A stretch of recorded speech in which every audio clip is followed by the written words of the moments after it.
Haleluya, haleluya, haleluya. Shalom warga kerajaan, senang sekali kembali berjumpa dengan saudara dimanapun saudara berada. Doa saya setiap kita tetap sehat dan tetap dalam pemeliharaan Raja kita yang sempurna. Haleluya, haleluya. Nah saudara terkasih dalam Tuhan, hari ini saya ingin mengajak kita sama-sama merenungkan firman Tuhan. Mari kita sama-sama melihat daripada firman Tuhan yang diambil dari Mazmur pasal 133 ayat yang pertama sampai dengan yang ketiga. Mazmur 133 ayat yang pertama sampai dengan yang ketiga. Demikian firman Tuhan.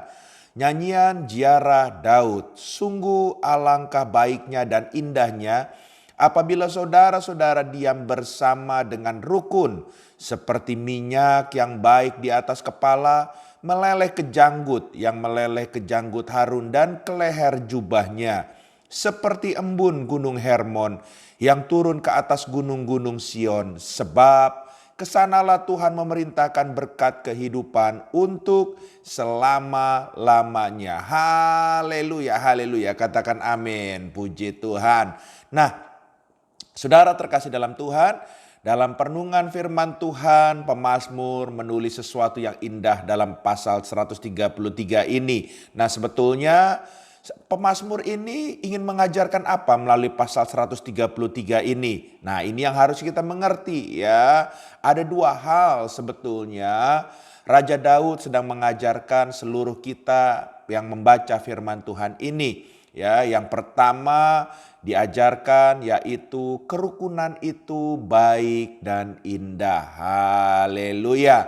Makanya kita yang ada Roh Kudus, kita harus cinta damai. Kita dimanapun Tuhan mengutus kita, membawa kita harus membawa kerukunan. Haleluya. Sebab kerukunan itu baik dan indah. Apa maksudnya baik dan indah? Baik tentunya berbicara soal kualitas atau mutu kerohanian dan kesaksian hidup yang didapatkan dari persaudaraan yang rukun tersebut.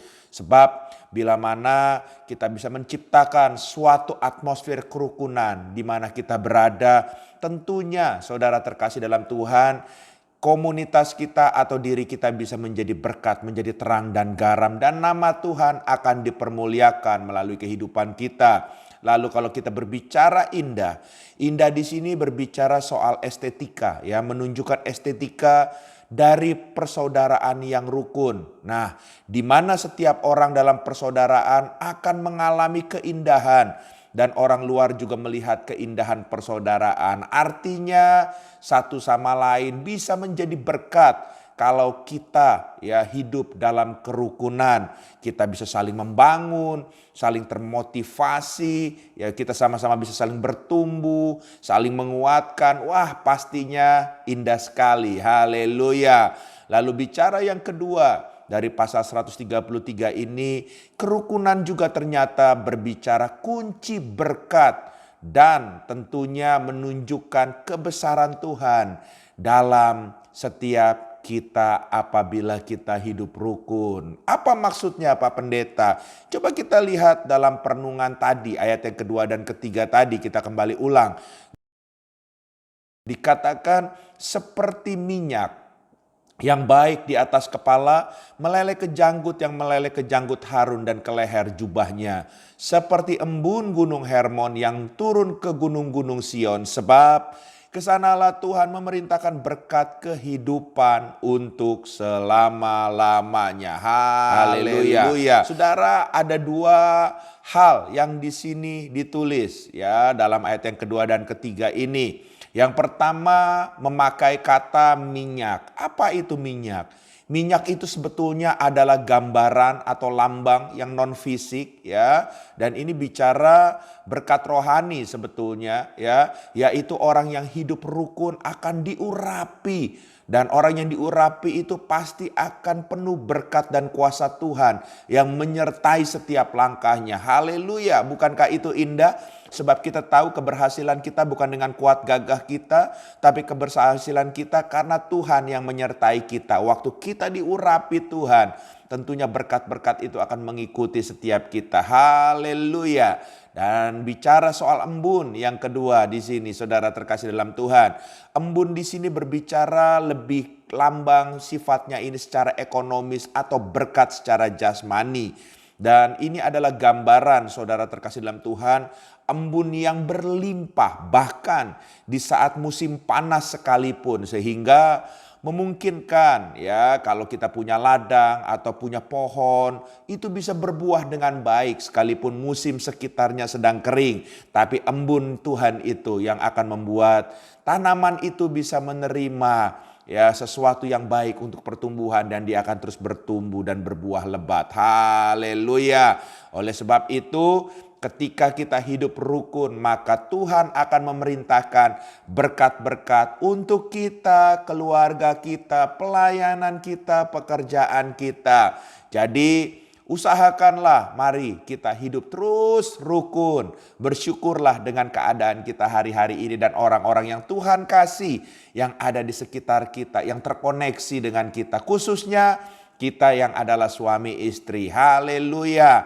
Nah, saudara terkasih dalam Tuhan, pertanyaannya bagaimana hal apa yang harus kita lakukan untuk kita menciptakan dan memelihara kerukunan tersebut ya. Haleluya. Yang pertama tentunya dalam 1 Yohanes 4 ayat 16 dikatakan, kita telah mengenal dan percaya akan kasih Allah kepada kita. Allah adalah kasih, dan barang siapa tetap berada di dalam kasih, ia tetap berada di dalam Allah dan Allah di dalam dia. Nah, hal yang pertama untuk memelihara kerukunan tersebut, saudara, kita satu sama lain harus hidup dalam kasih. Haleluya. Ya, jangan hidup dalam iri hati, jangan hidup dalam kebencian, sebab itu gak akan menimbulkan kerukunan. Tapi kalau saudara hidup dalam kasih satu sama lain, percayalah kerukunan itu akan mengikuti, akan ada atmosfer yang baik yang terbangun sehingga hidup kita bisa sinergi. Haleluya.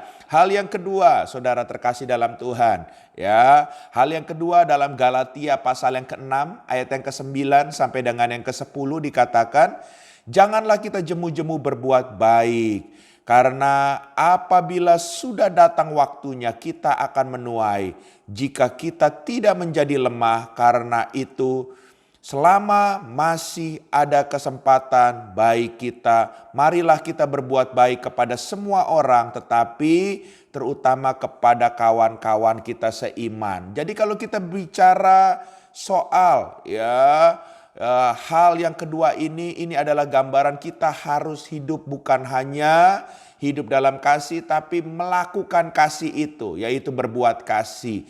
Dan saudara terkasih dalam Tuhan, bagaimana caranya? Caranya dalam Galatia 6 ayat 9-10 ini mengajarkan kita harus melakukan kebaikan.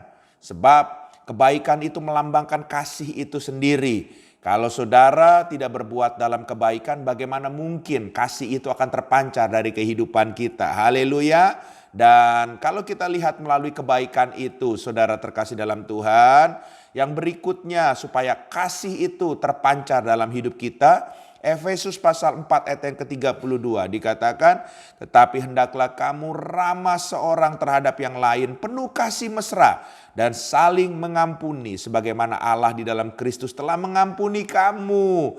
Jadi haleluya, berbuat kasih yang berikutnya adalah ada saling mengampuni di antara kita. Maka kerukunan akan muncul dari kasih yang kita pancarkan dari saling mengampuni tersebut. Haleluya. Apakah berhenti sampai di situ? Tidak. Sebab kalau kita mau melakukan kasih, saudara terkasih dalam Tuhan, ada hal berikutnya. Ya, Matius 5 ayat 44 dikatakan, tetapi aku berkata kepadamu, kasihilah musuhmu dan berdoalah bagi mereka yang menganiaya kamu. Sekalipun kita berhadapan dengan musuh kita, kita bukan cuma mengampuni, tapi kita mendoakan dia. Haleluya. Siap pastor, cukup sampai mendoakan? Ya tidak juga. Haleluya. Satu hal yang terakhir, supaya kasih itu terpancar dan kerukunan itu bisa terbangun. Apa?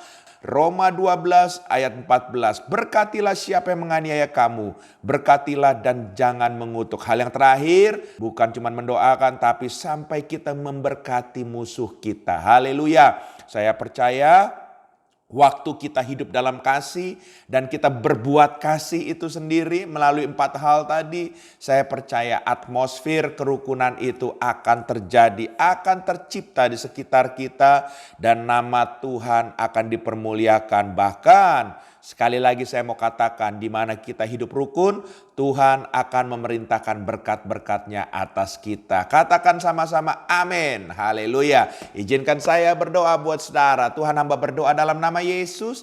Hari ini kalau ada di antara kami yang sedang mengalami kebencian, sakit hati atau apapun juga, saat ini kau angkat semua dalam nama Yesus. Gantikan dengan kasih Tuhan, sehingga melalui kasih itu akan terpancar kehidupan yang indah bersama dengan Tuhan. Dan akan membangun sebuah atmosfer kerukunan yang membuat kami dimanapun kami berada akan sama-sama bertumbuh dan akan mengalami berkat-berkat Tuhan dilimpahkan atas setiap kami. Terima kasih dalam nama Yesus. Haleluya. Amin.